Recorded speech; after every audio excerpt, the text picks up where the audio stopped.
So forgive me because I'm going to go through this slideshow, but I ramble quite a bit, and sometimes I'll be talking about a slide before we even get to it. But just when it's on my mind, I like to spit it out so that I don't forget it. So let's get into it. So lead generation. So I'm going to share my screen here. Right.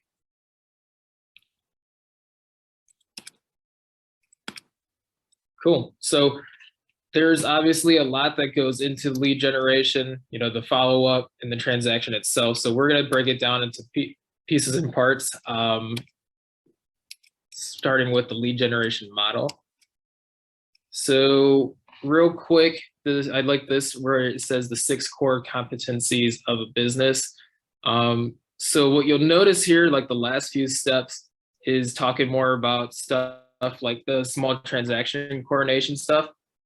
But the reason why number 1 is lead generate is because your business, you don't have any business until you start lead generating. You shouldn't even be worrying about, you know, coordinating the sale and the escrow letter and how to do that right off the rip. You'll learn that. That's going to be the easy stuff. But the more important stuff is just you need to be on the phones or being in front of people. And that's the main thing. Everything we're going to talk about today is a path on how to get in front of people.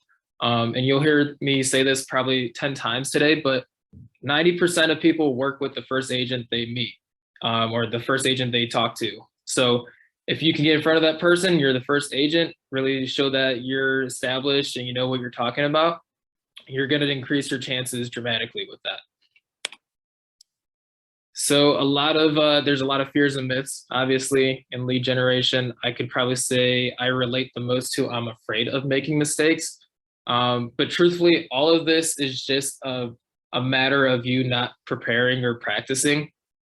Without doing any practicing, like for example, if you've never done a listing appointment, that's scary because you haven't done it enough. I used to be scared too. So it's just, unless you practice every day and are consistent with it, and kind of that compound effect where you do the same work and eventually you get really good at it, all these myths and fears are going to stay relevant. But you just need to set aside the time every day to go through this. So if you think lead generation is really difficult, it's not. It's a matter of talking to someone on the phone who probably doesn't even know who you are, and is not going to come through the phone.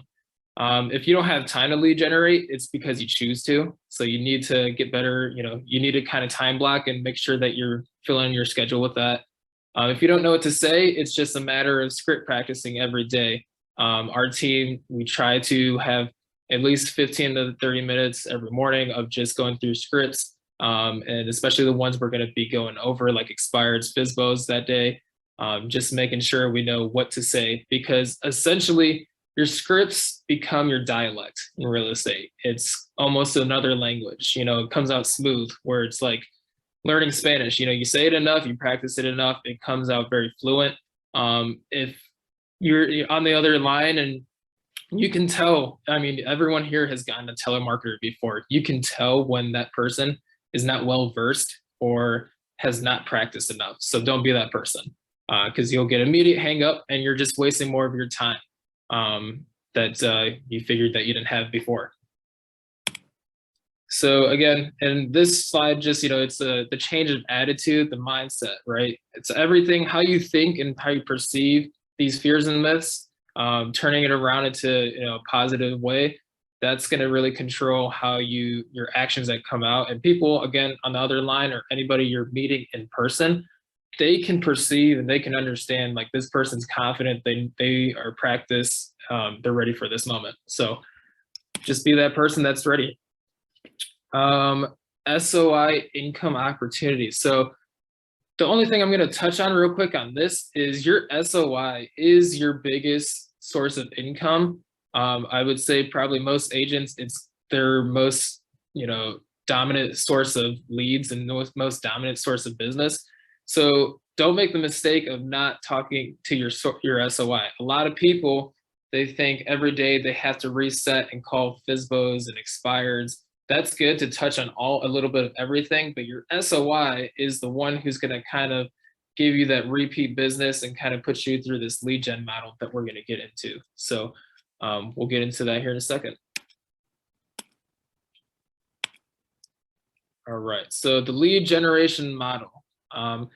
it looks complex, but it's really not. So lead capturing kind of boils down to two things: prospecting and marketing. I like to say what I do. I For me, it comes down to three things. It's prospecting, open houses, and staying in touch with your SOI. If you can do those three things, and then on top of it, obviously marketing kind of goes hand in hand.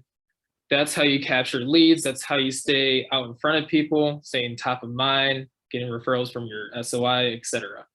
So then from there, once you capture the lead, what are you doing with it?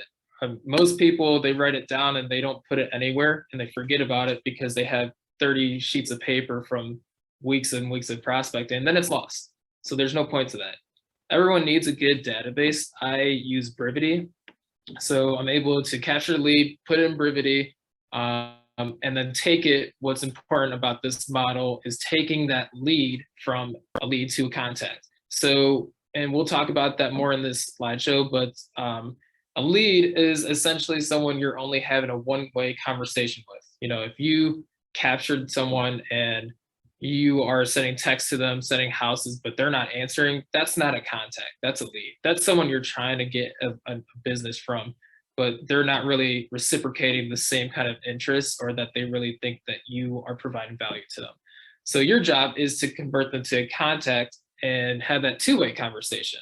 And right here, you see strengthening the existing relationship. So how are you going to do that? Are you sending mail? Are you sending home evaluations? Are you putting a follow-up task so that you know to stay in touch with that person every month? If it's someone that is 2 years out, what are you doing? You're not just putting a 2-year follow-up task to follow up. Then they'll work with someone else by then. So really strengthening that relationship from the lead to the contact is everything. That's how you develop a real business in this industry, and how you can make it last long term. And then from there, once you have the contacts, again, it's the cultivation, or the nurturing, which is number 3 here. So interactive and needs-based offerings. In other words, what are you doing to provide value? Why should this person work with you? What makes you a real estate professional? And then from there, that becomes a new and repeat referral business. So essentially this model is a never ending. It's repeat. You just start from 1, go to 4, and then back to 1 again, as long as you're doing it right. And this applies to all kinds of leads: SOI, expires, FSBOs, anything. I can vividly remember when I first started, I got in touch with an expired lead out in Avon Lake, I think it was, and they didn't sell, obviously, with their one agent. We called them, had listing appointment, relisted their house, sold the first weekend, and they were super impressed, right? So 1, we were able to provide value. 2, they remember that. So what happened next was their neighbor across the street said, "Hey, I saw your house finally sold. What did you do differently?" They told them about our team and how we were different.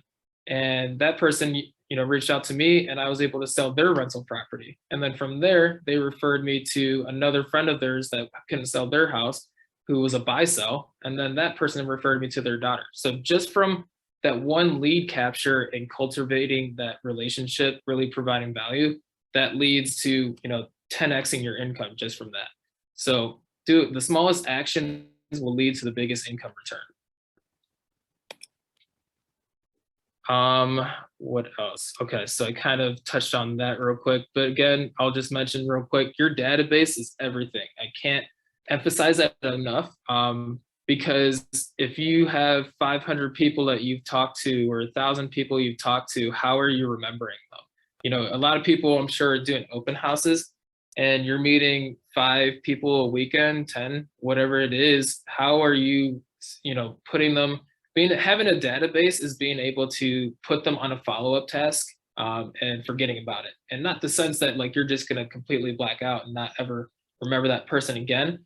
But you get busy, you are doing other business, you're trying to lead capture every day. So it's only right to have some kind of reminder task, almost like a family friend's birthday. You probably can't reel off every friend or family member's birthday, But if you have some kind of calendar, some kind of organization, you're going to remember to, follow up with them.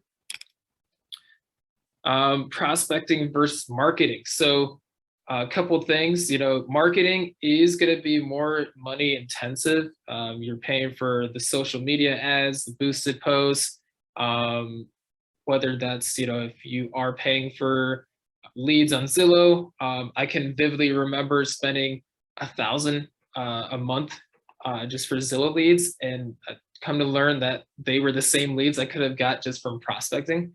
So it's kind of just a matter of where you're at with your business. If you don't have time, you could, and if you are a more experienced agent, maybe the marketing is for you to put more into that. And if you're good at conversion, it is a more long-term results, because a lot of the people you're going to have to follow up with, it takes a while for them to become a contact from a lead. The prospecting it's free. I think it's the best way if you're a new agent to get going. You can get Mojo and spend, I think, like $100 a month, something like that, and really dive deep into it. You can call anybody. You can pick any agent in the office and say, hey, I saw your new listing. Mind if I call around the neighborhood? So just a little insight to what our processes are. Anytime Chase Group lists a new house or gets it under contract or sells it, we call the neighborhood all 3 times. So house goes up for sale, we're calling the neighbors. Hey, we just put up your neighbor's house at 123 Main Street. Have you thought about selling? Do you know any friends or family that's looking to move to the area? We are expecting a lot of traffic and buyers that will probably miss out on this house. Then it goes under contract, and you're able to follow up with those same people and just say, hey, Jim, it's good to talk to you again. We sold your neighbor's house in 3 days for 50,000 over asking.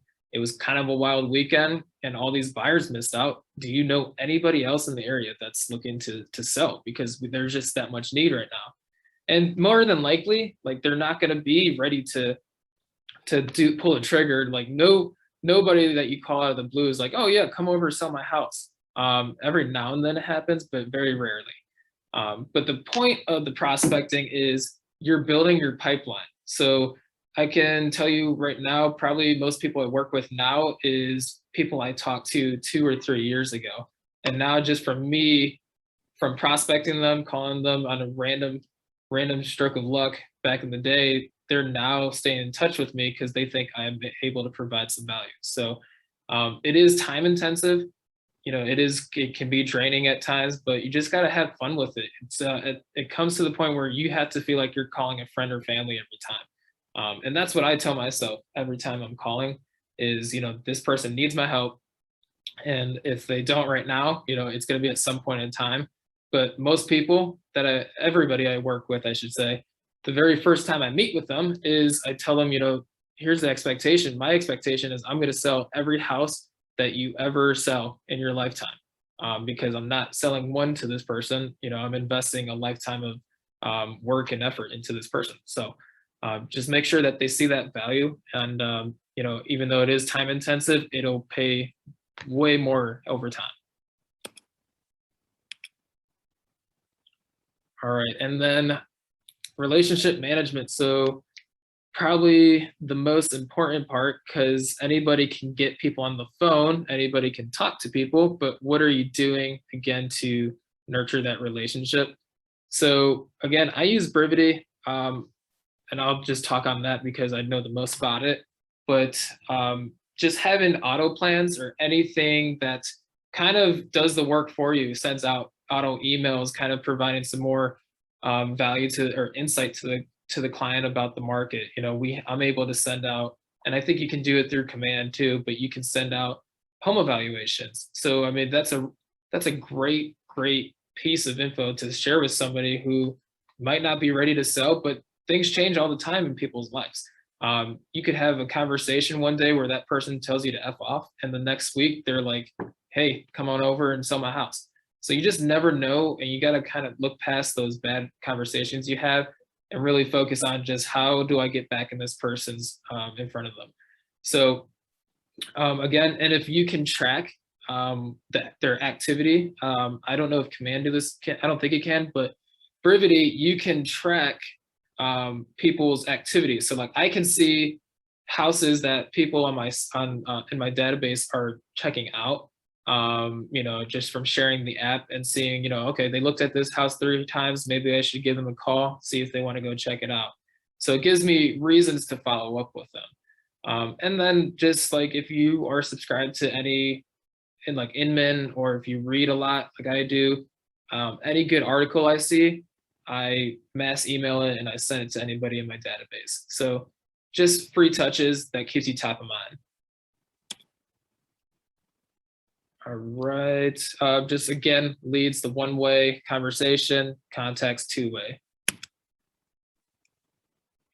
And then the cultivation. So the types of communication, how we're staying in front of these people, phone calls, emails, text, face-to-face, sending the app. What I will say is the face-to-face, if you're not trying to get to that, you're never going to get that lead. You need to, any path to any transaction is getting face-to-face with people. So you should be trying to get, have some kind of consultation with somebody all the time. You should, even if it means like getting a coffee or getting a beer, like just anything to get in front of this person and let them know like you're real, you're authentic, like you're here to help. And obviously the way you get to those is constantly sending phone call or sending emails, texts, phone calls. I would say behind the face-to-face, the second most important is phone calls. If, that's how you really have those authentic conversations and really kind of get a feel for that person and get to know the most about them. Because you want to understand what this person's interests are. I think Colleen was talking to our team about it during buyer consultations, like just remembering certain and small tidbits about a person's interests will go a long way, even if you just bring it up in a phone call. Someone's an Indians fan or Guardians fan, and you have a phone call with them and you're just, hey, did you catch the game yesterday?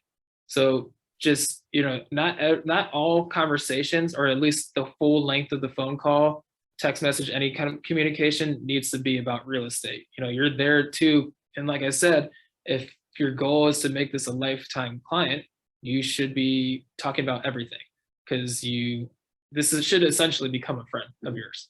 So the types of communications are important, and just you got to touch on all of these.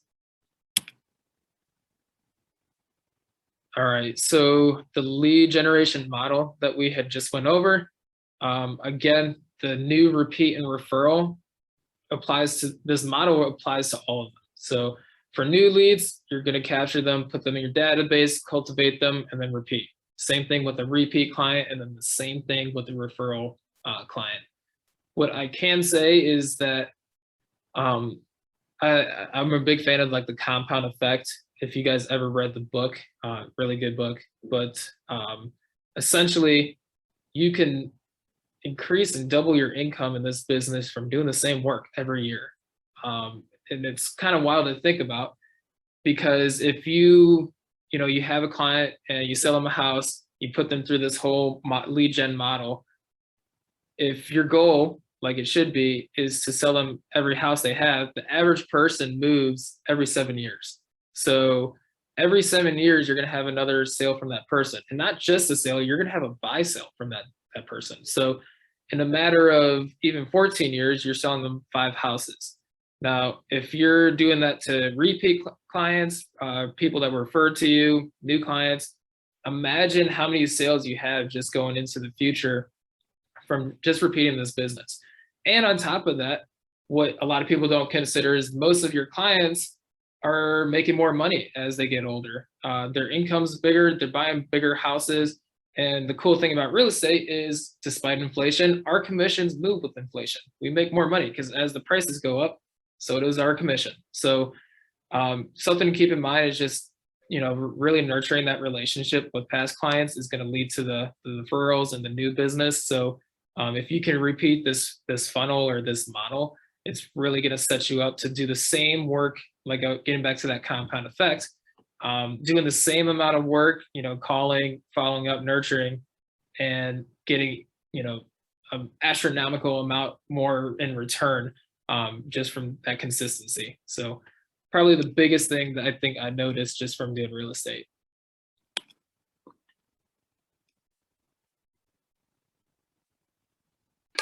All right, so putting it all together, lead generation never ends. It's funny, it's kind of scary to think about, but if you think about it, if you take one day off, and that could have been the opportunity to pick up, the new expired lead or the new lead that signed up on your site, and we know people, their minds are like squirrels, they're on to the next thing real quick. So if that person's on Zillow or they're on your site looking and you don't get them information in time, they will go somewhere else because they know that time is of the essence. So it never ends. I hate to say no days off, but it is kind of that mindset. Obviously, like, you do need your time to freshen up and like and reset, but it does never end. You have to lead generate and prospect, at least at the minimum, stay in touch with your SOI for the rest of your career, if you want the same production of business, if not more.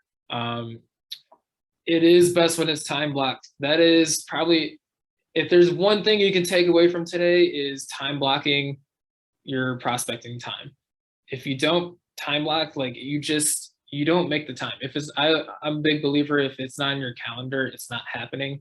I'm sure a million other people will say the same thing, but honestly, like, if you don't live by your calendar, especially in this business, things get pushed back. You let that, person, that buyer or that other agent push you to get that addendum to them in the morning. Like, you just have to make the time and let people know, like, this is your appointment time.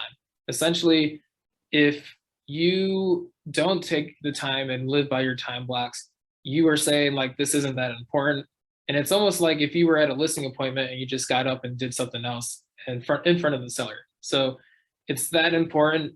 If you got to live and die by it, if you get distracted easily, you will, affect your income. So, and obviously that determines the size of your business, just missing from those couple time blocks. Sphere of influence. Okay, so categorizing your sphere of influence. I think KW has a great practice with this. Our team even has a great list. So when people join our team, we make them input 200 people of their SOI. And I know a lot of people think like that's impossible, but it's really not. It's anybody you have any kind of form of communication with. And so we give you a list, help you out. But more importantly, like, if you are working with anybody that doesn't do business with you, like, if the person who cuts my hair, if they did real estate with someone else, dead honest, I'm not doing real estate with them, because I believe in their service. I believe they have value for me. So I'm conveying that value to them too. I want them to do business with me. And I think, that might sound selfish, but I think it's led me to have really great contractors or great contacts, and allowed me to network really well. So, like, my home inspector, if he needs a fit inspection in, last second, you're gonna get that pull, essentially. It's just like having someone on the inside to help you out and really push things through. Especially if you need things done in the nick of time. And that's, again, providing that service that gives a better experience to your clients. So you should be doing business with anybody that does business with you. Your plumber should be buying from you. Your electrician should be buying from you. So just make sure you're providing that value and that they see it in return. And the biggest thing is, like, if it's reciprocating, right? If you are giving them tons of business, and it keeps them in business, it helps them grow their business, they should see the same value in that too. So just keep that in mind. Expanding your SOI. So adding more personal information. And what you can see here, obviously, this is that person's birthday. So I've gotten better at that in the sense, like, most of my SOI or past clients, even when I close on a deal, I add them on Facebook, or I add them on some kind of social media platform, just because I want to stay in touch. And that also helps build your brand too. So like, I add them on Facebook, I know their birthday, I will say happy birthday, I'll reach out every now and then. Um, and where it comes with benefit too, just doing something small like that, is you're able to, anything that you share to your page, like real estate related, they're gonna see that. And then that keeps you top of mind too when they are, talking to their friend at a party or at some social gathering. And that friend says, I'm really I think I'm gonna start looking for a house. They're gonna think of you like, oh my God, I just saw Rocky, he was posting about this one house today and you might be interested. So it's just like it's leveraging, so you're not working as hard. You're literally making a post, that person sees it because you did a good job for them, and then they're going to refer you to their friend because you did such a great job. So just adding more personal info, birthday, they're sending stuff for the holiday, anything like that just really is a nice touch. And just ask. So what this is saying is, referral business, don't be afraid to call your SOI and say, hey, who can I help? Who's some of your friends and family that are looking to buy? And this is always a great great time to ask during the holiday season, because that's when people are by with their friends and family. So I always try around like Christmas time to just follow up with people and say, happy holiday. I'll ask them, do you have any real estate plans for this upcoming year? How can we help you expand your wealth? Or, do you have any friends or family that are looking to move here in the next year? And then you'll get that conversation if they had it during the holidays. But yeah, you just got to ask. Don't be afraid. Even when you're first meeting with someone, if you impress them and wow them at the consultation, they're going to give you that other referral that they had just talked to somebody. Because chances are, like, if you're meeting, let's say, for example, you're meeting with somebody to list their house, and chances are that person, before they met with you, they asked for, other friends, like, hey, who do you use? Or two, like, they're just letting anybody know that they're planning to sell their house. So from that conversation, chances are they probably talked to somebody else that is planning to has some upcoming real estate plans too. So you just got to ask. Strengthen the casual connections. Again, that just goes back to nurturing, cultivating those relationships. The casual connections is super important. Again, like just going to grab a beer with somebody.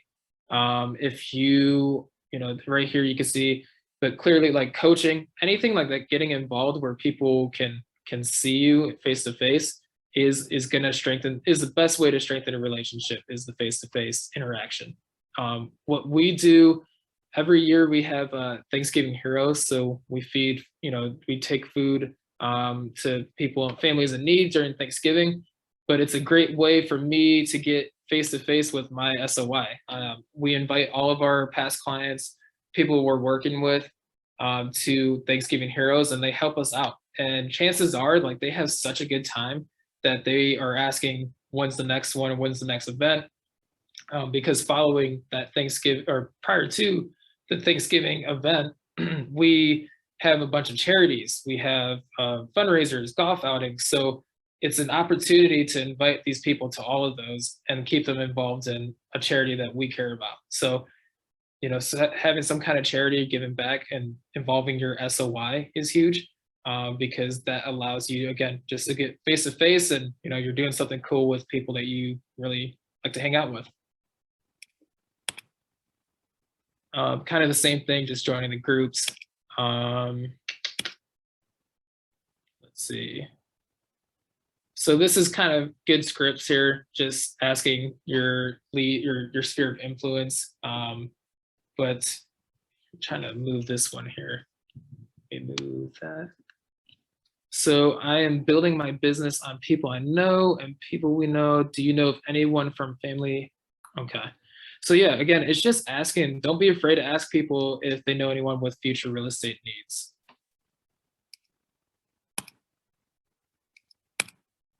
All right, the best practices. So tracking your leads. If you don't track your sources, where you're getting your leads from, you don't know what to spend your time where to invest your time and money. So if you're getting most of your leads from, Zillow, or most of your leads from Fizbos, like, you need to know that. If you don't, you could blindly just be doing anything and all things. So you just wanted to you want to know where most of your business is coming from, because then it tells you what you're good at, tells you what you're maybe not so good at, what you need to work on. So just knowing what sources you need to focus on, is going to help you expand. And you need to touch on all forms of sources too. So if you're not hitting so hard on like SOI, but you're doing a ton of expireds, like, you need to find that balance. So again, it goes back to time blocking. Audit your lead sources, kind of the same thing, just like really going over, maybe once a quarter I go over just to see how many deals I had from each source. But you need to know as well, like on a daily basis, how many conversations you've had, how many contacts you made, not leads, contacts, how many dials it took you to get to that point, and if you set any appointments. You just need to track all that. You need to be very specific, because again, you need to know where that time is being most getting the most return on. And then diversifying, the same thing. Like, you just need to touch on everything: expireds, FISBOs, open houses, SOI. Could go on, but you need to have a huge range of sources. And then the most important thing, be consistent. So show up every day, have your time block. And I think there's a book that even talks about it, but like The Morning Miracle, I know, is one book, but you need, your night pretty much starts the day before, or your day starts the night before, I should say. So if you're not planning and time blocking the night before, you're gonna wake up at 6, 7, whatever, get your coffee. You're not gonna know what your day is looking like. So you need to know, because stuff happens. I can tell you that, like, especially if you're doing a lot of a high volume business, and you don't have that leverage or help, like, stuff's gonna happen. You're gonna get a call from your client. You're gonna get all these potential distractions from the outside. So you need to know how to avoid that, and just so that you can be consistent. Without consistency, none of that compound effect happens. All right. So again, blocking your time. So preparing, I do the night before. I go over maybe 1 or 2 scripts. I'll even pick my list the night before. So like Mojo allows you to create a large list from a neighborhood. I already know going into the day that I'm going to be calling the new expireds and the expireds from that week. And then, you can look up the FISBOs that were new to that day too. So you gotta know which list you're gonna be calling that day. So if Mondays, Wednesdays, and Fridays are for FISBOs expireds, and then Tuesdays and Thursdays are for calling, circle prospecting, you gotta know that and just live up to it. So discipline, I guess. Take action, conversations. If you're not practicing the scripts, and essentially you're letting those calls be your practice, it's gonna be a bad time. So you don't want to waste time, because if you only, out of 100 calls, sometimes you might get 5 to 10 people that pick up. So that's not a lot of opportunities to really make a impression. So you want to make the most of it. So the more ready you are, more prepped you are, the more better chances you set yourself up for. Like, I can live with myself if I wasn't able to convert someone just because they weren't ready. But if I, was able to handle the objections, or at least try to, even if I stumbled through it, like, at least, like, I had some kind of, push to get to the finish line. So you just gotta, make sure you're making the most of conversations. And just one more thing to that, like, if someone you can tell they're not wanting to talk to you, or they're pushing you off the phone, you can feel that. But you just got to stay calm. Like, know that, okay, you might not do business with this person, but because they picked up, and because they might be one of the 5 to 10 people, only 5 to 10 people you talk to, you gotta just try to make the most of that conversation. So as painful as it can be, try to get everything that you had practiced for that, because that person's not going to come through the phone. They're not going to track you down. If they do, they're crazy. But just know that everything will be fine. And then maintaining, obviously, like, Anybody that I am able to convert into, a contact, they're going into the database. So my typical day, convert the prospecting time is 9 to 12. And then I try not to schedule appointments right then and there, but during that lunch kind of period from like 12 to 1, 12 to 2, it's kind of the lunch and then inputting those new leads into my database and then putting them on a proper follow-up plan. You don't want to let it accumulate, and if you're waiting, you're getting people, 10 people in at the end of the week, or you're forgetting, like you don't want it to kind of fall too far behind, because if you talk to someone Monday, you don't get them in your database till Friday, then that's a week of, like that's a lot of days that goes in of a gap where you're not having any kind of attempted contact. So you just don't want to take the risk of them going to talk to someone else. All right. These are funny. So build a bunker to protect your time block. Again, like lack of distractions. I can tell you a lot. It can be tough here in our market center because our team prospects together. So sometimes, someone might have a question and it's not related to prospecting. So you just I have to tell them, hold on to that question, but at 12, like I'll help you out. So again, it goes back to anything. Like if you're getting a call from your friends or family, and unless it's an emergency, like it can wait to 12. There's no real estate emergency that can't wait until you're done with what you already plan to do. So just you gotta realize, like if someone's texting you even at 9 p.m., like I'll wait till the first thing in the morning to respond. So build the bunker, protect that time block, respect your time, and that's how you set the expectation and make clients respect your time too. Sleep for minds, pretty much the same thing. Like if you make your coworkers respect your time, they will respect it too. And it forces them to do their stuff. I guess that's it. But the main thing for me, again, is just being consistent, showing up every day. If I can say anything from doing this for 5 years, is I feel like I still do the same work, yet my business has increased. So if you can keep that in mind, and even though it can be draining at times calling people and posting on Facebook every day, like it's not required. This is a business. So know that if you're in it for the long haul, like you will be dedicating the time and the effort. And that's it. Any ahas from anyone?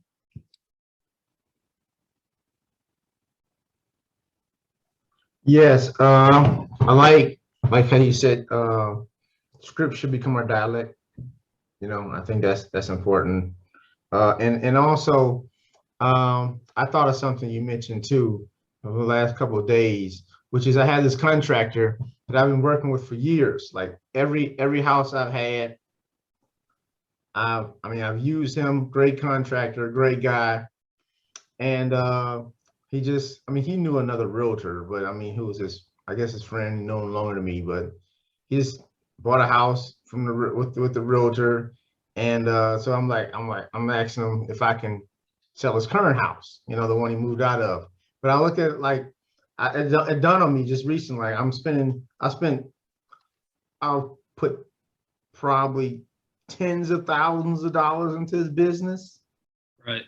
and he has multiple investment properties, and I haven't sold one. I'm thinking like, this isn't probably pretty good, but Yeah. How do I handle that when he's a great contractor? If I call him, he'll probably come on a Sunday, does great work for a great price. How will you suggest I handle that? Yeah. Again, it's kind of that. It seems like you guys are probably friends now at this point. Like you had those casual conversations. I would even just ask him, hey, we do a lot of business together, but how come we don't do any real estate business together? How can I earn your real estate business? Like, can you give me one shot? How can I help you? What are your real estate needs? And then on top of it, like that person, we do business with people like are like-minded. So I'm assuming everyone on here that wants to grow their business to the furthest extent possible. So you want to surround yourself with people that think similarly. And if it's people that want to invest in real estate, like they are going to give you the inside tips too. Like where, for example, Matt, our plumber, he was working on a 4-unit one time, and he was just talking to a lady like, "Are you fixing this up to sell it, or are you fixing it up just because?" And she said, "I'm actually looking to sell it." So just from the hit, that plumber that we use and give so much business to, he had his ears out for Matt, who told him, and then Matt bought the 4-unit. So it's like just having that kind of relationship with people that reciprocates back and forth. I give you this much business, you kind of refer me other people. Like it's going to give you so much more opportunities. And on top of that, I mean, that was for an investment property. Imagine just for like a listing or helping a new buyer client. So it's kind of like being able to be in multiple places at multiple times. But in short, like your friend, right, your contractor, I would just, have that conversation. Like, how can I earn your business? How can, give me one opportunity and one shot. Right. I have, but I'll revisit the conversation. Sure thing. Yeah. He's kind of just like stubborn about it. I mean, I think he's been known as other realtor for years. Right. I mean, the other guy was a realtor before I was in the business. I mean, he's just been in the business a lot longer. Got it. I see. Well, maybe try to scare him with using another contractor. Yeah, that probably would possible. Possible, yeah. Yeah. All right, thanks. Anyone else? Yeah, no problem.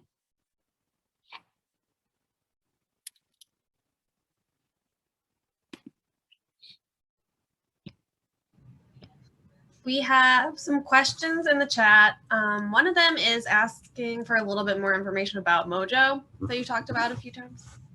Yeah, so Mojo is kind of like Vulcan or RedX, where it pulls new expired information, FSBO information, even pulls, I think, like for rent by owner information. It has a lot of features. Every day it's new information. So like if a house expired today, that information will be there at 9 a.m. ready to go. So I forget, I have to ask Matt about the pricing, but yeah, it's something that can be used for, calling your expired FSBOs, but also we use it to circle prospects. So again, if you just sold a listing in a neighborhood, there's no reason why you shouldn't be calling that neighborhood to say, "Hey, I just sold your neighbor's house. I'm the neighborhood expert. How can I help you? Or is there any friends or family in the area that I can help?" And then on top of it, like even if they're not ready to do some business, like you want to be their source of information, and it starts before you can get to that Facebook level where they see your stuff online. You have to start small, right? So you're starting with just providing them information about what the house sold for. So, making that conversation like, "Hey, I don't know if you saw your neighbor's house sold for X amount. We had this many offers. Like, just wanted you to know, wanted to provide some information. I'm a local agent. So if you think of anyone that is looking to get these same results, let me know." So, but yeah, Mojo is great for the circle prospecting, expireds, and for sale by owners.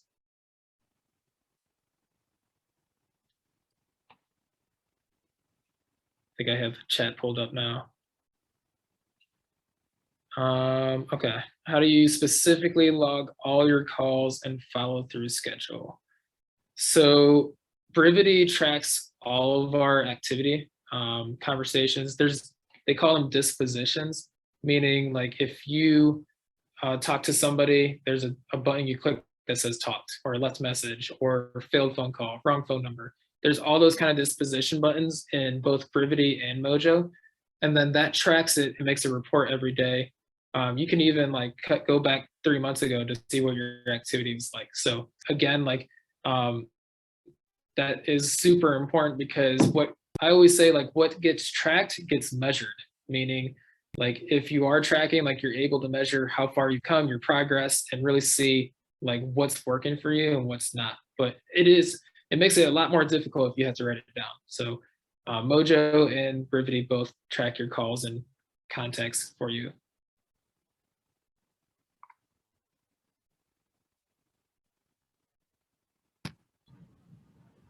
Awesome. Carrie, what was your aha? My aha? Yeah. I liked what you said about how when a telemarketer calls you, you know when they don't know what they're talking about. So it's probably similar to what people might think of realtors when they call and don't know what they're talking about. Yeah. I mean, telemarketers it's a high turnover job. And those people, they get paid the same anyways. Like whether they get contact or not, they're getting paid by the hour. So it doesn't matter to them. Us, it's a little different. Like you don't get paid until a deal closes, right? So you better be good at what you say and that's how you earn people's trust. And like, that's how you are able to convert the leads to contacts. But yeah, good point. Does anyone else have any ahas that they want to share? Or in the chat? Or any questions? Feel free to unmute or leave them in the chat. Rocky, can you also leave your contact information in the chat, please? For sure.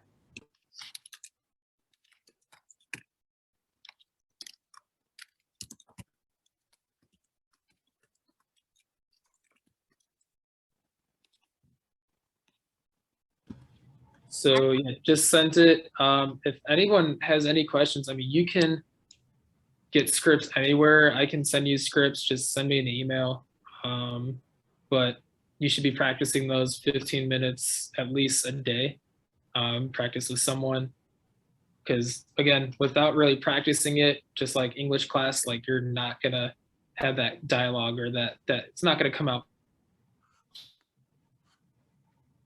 You still have that one fear or myth in your mind. So practice, practice, practice.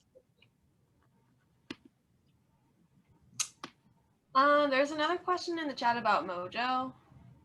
Looks like. Vulcan 7, we used to have Vulcan. I think what we liked about Mojo was that the numbers were more accurate. And like, so let's say you got a lead from a neighbor or like a family friend that said, hey, I know this house that's thinking about selling, or like it looks pretty ran down. In Mojo, you can look up an address and sometimes it'll have their number.